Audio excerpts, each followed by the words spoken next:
All right, strap in, folks, because we're diving into the mysterious world of tunnels. No, not the dirt-filled, worm-crawling kind, but the sleek digital stretchways that power the very veins of the internet.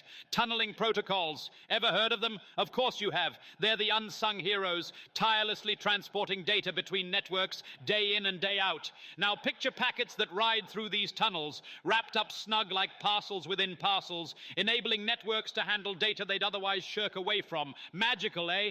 But there's a catch. Isn't there always? These clever protocols like IPIP, GRE, and more sound like the cast of a spy thriller already, don't they? Well, dear listeners, these are our troublemakers. IPIP, that's IPv4 encapsulated within an IPv4 packet, and GRE, generic routing encapsulation. Oh, they're fascinating technologies. They essentially ferry communication between systems seamlessly. But as researchers Mathy, Vanhoef, and Angelos Beitis have grimly unveiled, they've got some juicy, horrifying cracks in their armor. Now, here's where it gets rather dicey. You've got misconfigured systems out there that, simply don't ask questions. We're talking about uninvited guests, random sources, sending sneaky IP packets that these protocols happily accept.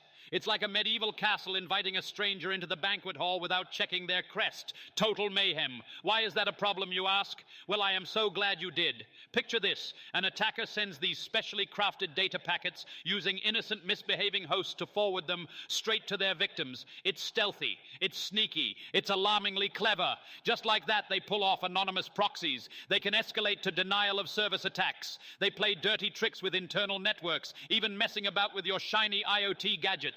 It's jaw-dropping stuff, and frankly, it's like a bad sci-fi flick, but with real-world stakes hanging perilously close over our digital heads.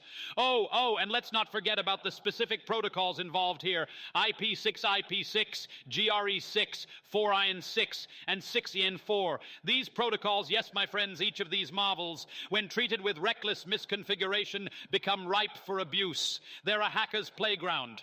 Imagine encapsulating shiny, inviting packets that then turn into horrid little goblins once they're directed to, unsuspecting destinations. It's as nerve-wracking as it sounds. And what happens next? You'll love this, or maybe hate it, because it only gets more alarming as we dig into the numbers, the cold, hard evidence revealed by a massive global scan. Just wait until you hear about how extensive the risks are. All right. Now let's unravel this global digital catastrophe, shall we? Imagine over 4.2 million vulnerable systems lying exposed. That's like lining up routers, VPN servers, internet gateways, and nodes from here to the moon and back, and then some. And the hotspots for these ticking time bombs? You'll never guess. China leads the charge, followed by France. Yes, the land of croissants, baguettes, and vulnerable hosts. But wait, what are these systems exactly? Everything and anything, I tell you. VPN servers, those trusty middlemen we rely on for privacy, routers tucked away in cozy homes, core internet routers that keep the web humming, even mobile network gateways. It's like walking into a candy store for hackers. Choices galore. Honestly, it's horrifying. You've got systems inadvertently opening doors to a cavalcade of risks. And I must say, it's the underbelly of convenience that's always the most fascinating, isn't it? Now, here's the juicy bit. These innocent-looking systems, they're the perfect enablers for everything from DNS spoofing, bending reality on the web so a bad actor gets their way, to granting access to IoT devices. Yes, those shiny Internet of Things gadgets we all love so much. Light bulbs, smart cameras, coffee makers even, each one a potential entry point for lurking troublemakers. It's a bit like leaving your front door wide open and wondering why the raccoons moved in. And let's not forget the real kicker here. Not all vulnerabilities are created equal. Spoofing-capable hosts, my dear listeners, are the wild card. These systems don't just let attackers stay anonymous, they make tracking almost impossible. It's cloak and dagger stuff, a digital magician's disappearing act. An attacker's IP gets stripped away as the packet is forwarded, leaving only the clueless host in its wake. Brilliant in a dastardly sense, but utterly nightmarish for those trying to secure these systems. And that impact doesn't just sit comfortably in the realm of geeky network analysis. Oh no, it bleeds into businesses, homes, and our very livelihoods. Imagine corporate networks compromised, homes invaded by digital interlopers, and everyday operations disrupted, because we've let these sneaky vulnerabilities fester. It's like turning your internet infrastructure into a house of cards, just waiting for the wrong breeze to knock it all down. So, we're standing on precarious ground. But how do we start patching these cracks in the digital facade? Well, the plot thickens, my friends, as we unravel the story of the CVE identifiers tracking these vulnerabilities. Stick tight. Ahoy there, listeners. So now we find ourselves standing at the breach, staring directly into these vulnerabilities and wondering, how do we plug the leaks? Where do we even begin unraveling something so tangled, so colossal? Well, never fear, because the first step is all about tracking the beast. Enter the CVEs, or common vulnerabilities and exposures. These little heroes assigned shiny numbers like CVE 2024-7595, CVE 2025-23019, and so on, are like, dossier files in a spy movie. They give us precise, detailed mappings of these flaws so organizations can shine a blinding spotlight on the problem areas. Magnificent, isn't it? Now, moving from discovery to remedy, our brilliant researchers, Mathy, Vanhoef, and Angelos, Beitis, aren't just scaremongers. Oh no, they've given us a playbook for defense. And let me tell you, it's all about fortification, fixing those pesky configurations. Think of those wayward tunneling protocols as rowdy guests at a dinner party. What do? You implement stricter rules. Not fun, maybe, but absolutely vital. For instance, you can enforce authentication checks, ensuring only the invited guests get through.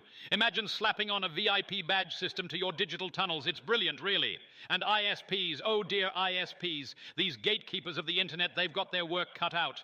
The researchers strongly urge ISPs and network owners to step up their game. Misconfigurations must be hunted down and squashed like bugs underfoot. It's a call to arms, and frankly, the stakes couldn't be higher. After all, these vulnerabilities aren't just convenient mishaps. They're a veritable Pandora's box of risks for users, services, everyone, everywhere. Dramatic? Perhaps. True? Definitely. But here's the secret sauce, folks. Collaboration. Now. Don't roll your eyes at the word. Collaboration isn't just a buzzword. It's the cornerstone of dealing with cyberspace calamities. Companies, governments, researchers, all the movers and shakers must come together to fortify these tunneling protocols, pool knowledge, share strategies, build defenses. It's a full-on team effort. Just like the Avengers coming together to fend off catastrophe, but, well, let's say a bit more grounded and a smidge less theatrical. And for all you tech enthusiasts tuning in, you can help too. Pay heed to your own routers, your gadgets, your setups. Many fixes start right at the individual level. And goodness, let's not forget, the researchers have given us a neat roadmap of defense strategies. Yes, it's technical, but boy, is it life-saving. Review the recommendations, patch those systems, shut the dummy doors before disaster strikes. Honestly, it's exhilarating how much difference a little vigilance can make. So there we are, dear friends, peeling back the digital curtain to show not only the risks but also the solutions. A precarious situation, yes, but oh so fixable with the right actions, the right collaboration, and a touch of vigilance. On that note, we'll wrap up today's episode. Stay curious, stay cautious, and remember, the internet's wheels keep turning, but we're the ones who ensure they don't veer off track. Until next time, for now.